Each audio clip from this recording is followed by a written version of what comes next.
నమస్కారం అండి.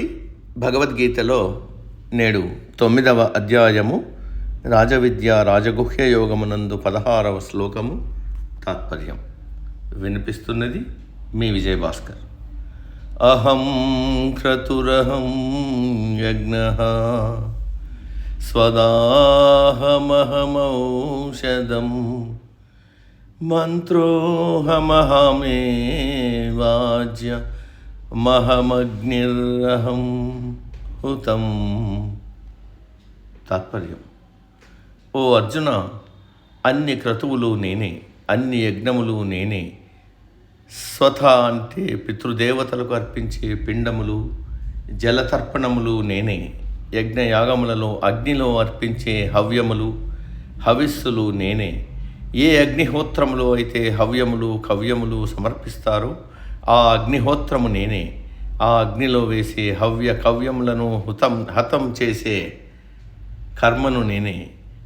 ఆఖరుకు మనము తినే అన్నం మొదలుగా ఆహార పదార్థాలు నేనే. అన్నముని ఓషధి అని అంటారు. ఒకసారి ఫలితమిచ్చి ఎండిపోయేది ఓషధి, వరి, గోధుమ, జొన్న మొదలైనవి. ఓషధులు అంటే ఆహారం తినడం వల్ల కానీ మరి ఏ విధంగానైనా కానీ శరీరానికి కలిగితే రుగ్మతలను పోగొట్టేవి. ఈ ఓషధులు మొక్కల నుండి, వేళ్ళ నుండి, చెట్ల నుండి లభిస్తాయి. ఓషధుల నుండి వచ్చేది ఔషధం. ఇలా ఓషధులు మనకు ఆరోగ్యాన్ని, ఆయువును ఇస్తాయి. అన్నము మొదలగు ఆహార పదార్థాలు మనకి శక్తిని ఇస్తాయి. ఈ పరమాత్మ స్వరూపం గురించి వివరంగా తెలుసుకుందాం. పరమాత్మను సాకారంగా పూజిస్తే ఏమవుతుందంటే దానికి జవాబు ఇక్కడ చెప్పాడు. అంతా నేనే అయినప్పుడు ఎవరిని ఎలా పూజిస్తే ఆ పూజలన్నీ నాకే చెందుతాయి అంటూ తాను ఏమేమిగా ఉన్నాడో వివరిస్తున్నాడు పరమాత్మ. ఉదాహరణకు దేవతలను ఉద్దేశించి చేసే యజ్ఞము, పితృదేవతలను ఉద్దేశించి చేసే పిండ ప్రదానం, జలతర్పణము ఉదాహరణగా తీసుకున్నాడు కృష్ణుడు. ఇప్పుడు మనకు ఒక సందేహం వస్తుంది. యజ్ఞములు, యాగములు మాత్రమే ఎందుకు తీసుకోవాలి? పూజలు, వ్రతాలు తీసుకోవచ్చు కదా అని. నిజమే, అవి కూడా తీసుకోవచ్చు. వేదములలో, ముఖ్యంగా యజుర్వేదంలో యజ్ఞ యాగముల గురించి చెప్పారు. తర్వాత వచ్చిన సూత్రాలలో, పురాణాలలో వ్రతములు, షోడశ ఉపచారములతో చేసే పూజల గురించి చెప్పారు. ఇవన్నీ ఒకదాని వెంట కాలానుగుణంగా పరిణామ క్రమంలో వచ్చాయి. ఈ భగవద్గీత చెప్పబడిన రోజులలో ప్రధానంగా యజ్ఞయాగములే పరమాత్మను అర్చించడానికి సాధనములుగా ఉండేవి.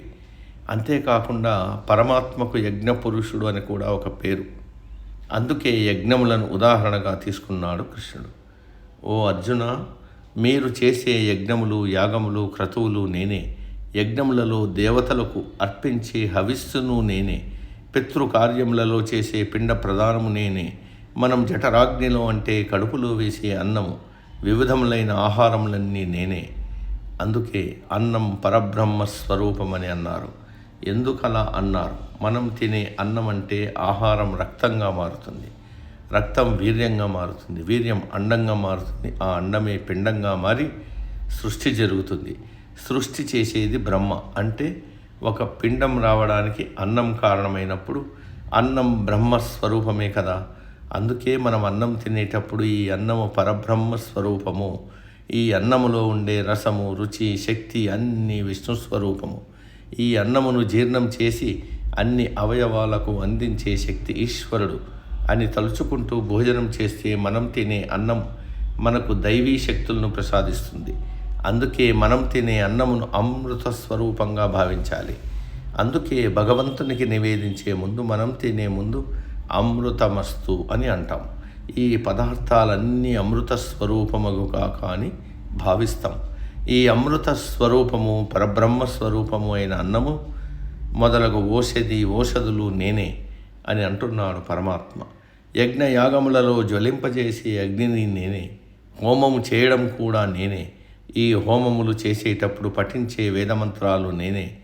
మనము తినే అన్నము నోటి గుండా తిన్నా ఆ అన్నం జఠరాగ్ని ద్వారా జీర్ణమై శక్తిగా మారి ఏ అవయవానికి ఎంతెంత శక్తినివ్వాలో ఆ శక్తిని అన్ని అవయవాలకు పంచిపెడుతుంది.